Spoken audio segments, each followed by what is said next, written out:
This is the 5.2 through 5.5 quiz review number 2. So up here are just a review of the integral rules that are the current ones that we've been working on and learning, and also good reminders for the problems that we're going to see. All right, so number 1, integral of dx over x to the 2/3, parentheses 1 plus x to the 1/3. Usually, if you see parentheses, it's sometimes an indication, especially if we're dealing with u substitution, a clue as to a hint as to what the u value could be. Of course, that's not always the case, but usually if you see parentheses, it's a good place to start. So if we let the u value be the 1 plus x to the 1/3, the hope is that some form of the derivative will help to match and cancel and take out this remaining x to the 2/3, so that our problem can be represented in terms of just variable u, and then we can continue with the problem. So let's let the u value be 1 plus x to the 1/3, because just alone here we don't have any one rule available to us that will allow us to solve this integral problem.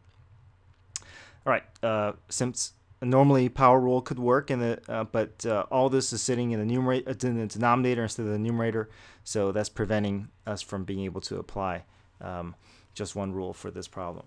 So we're going through substitution here. We'll let the u value be 1 plus x to the 1/3. The derivative of u with respect to x, 1 goes to 0. X to the 1/3 becomes 1/3 x to the negative 2/3. And then we solve. We can simplify this a little bit further. 1 over 3x to the 2/3. If I do cross product, I get d equals 3x to the 2/3 du.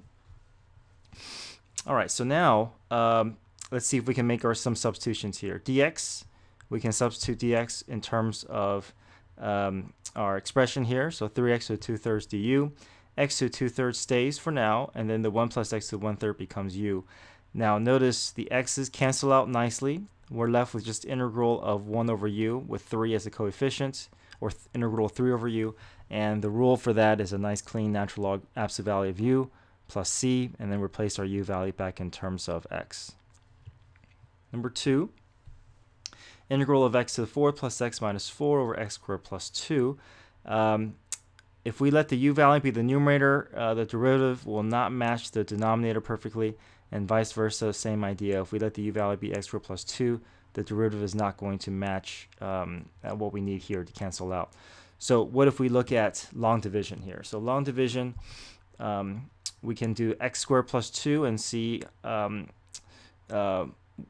x squared plus 2 can go into the x to the 4th plus x minus 4. So first thing is, let's match the terms here. So x to the 4th, x squared times what gives us x to the 4th? X squared times x squared does that. So x squared times, and now we're going to take this term and distribute it to the x squared plus 2 here. So x squared times x squared is x to the 4th.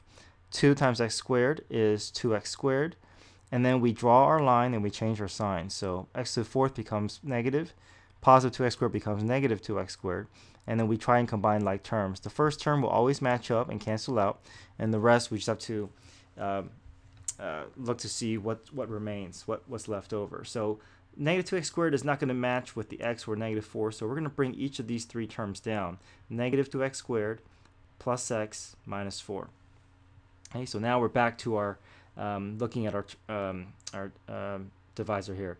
X squared times what gives us negative 2x squared. So x squared times negative 2 will do that. So negative 2, we're now going to take negative 2, distribute to the divisor here. So negative 2 times x squared is negative 2x squared. Negative 2 times positive 2 is negative 4. After we write those terms down, we're going to draw our line, change our signs. Negative becomes positive. Negative 4 becomes positive 4. The first term will always drop out, cancel out perfectly, nicely.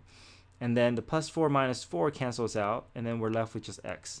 X cannot go into x squared plus 2, so now we call that the remainder. So x over x squared plus 2 is the remainder. Now, we haven't done anything with integrals.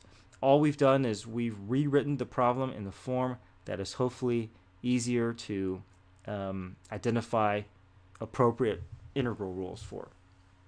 So we can now try to find the integral of a different variation of this problem, a different form of this problem, which is given here. So now we're going to approach the problem integral of x squared minus 2 plus x over x squared plus 2. These two terms are individual terms, so we can treat each separately. That's a power rule here. That's another power rule. This we should be able to handle using u substitution. If we let the u value be the denominator, the x should nicely cancel out. So here, let's go ahead and take care of this. X squared plus 2, we let the u value be x squared plus 2. Derivative of u with respect to x is going to be 2x. Solve for dx, we get du over 2x. And we take the integral of x over, we take the integral of this expression. So x stays for now. The denominator gets replaced with u. Dx gets replaced with du over 2x. The x's cancel out. We can pull the 1/2 out in front. So 1/2 integral of 1 over u du. So that becomes natural log. So 1/2 natural log of absolute value of u. And the x squared becomes x cubed over 3. The negative 2 becomes negative 2x. And then we have the plus c at the end. All right, we have secant, integral of secant tangent all over secant x minus 1 dx. All right, so now let's see. We're not going to be able to simplify. We're not going to be able to reduce. So let's choose a u value that will hopefully have a derivative that will match the other side. Usually, if we're trying to decide between numerator and denominator, usually the u value for the denominator will usually be the better fit. But of course, we're going to have some exceptions to that rule. But that's always a kind of good place to start. So let's start with u being the secant x minus 1 and see where that takes us.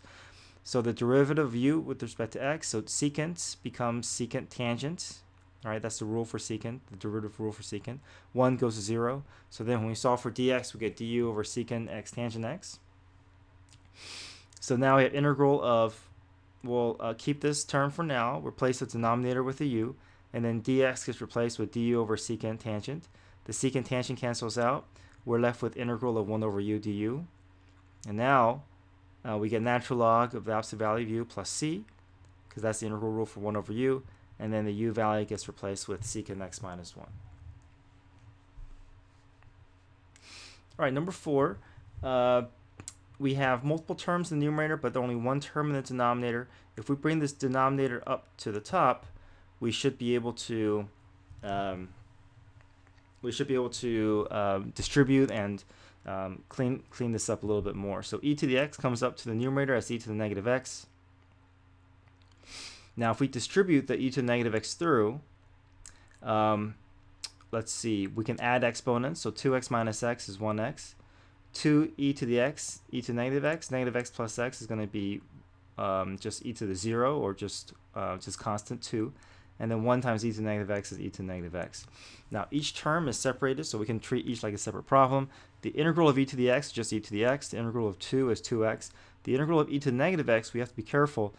U substitution for negative x will cause there to be a negative 1 coefficient that's left over. So let's just go through U substitution to show that step. We let the U value be negative x. The derivative of U with respect to x is going to be negative 1. So for dx, we get dx equals du, negative du.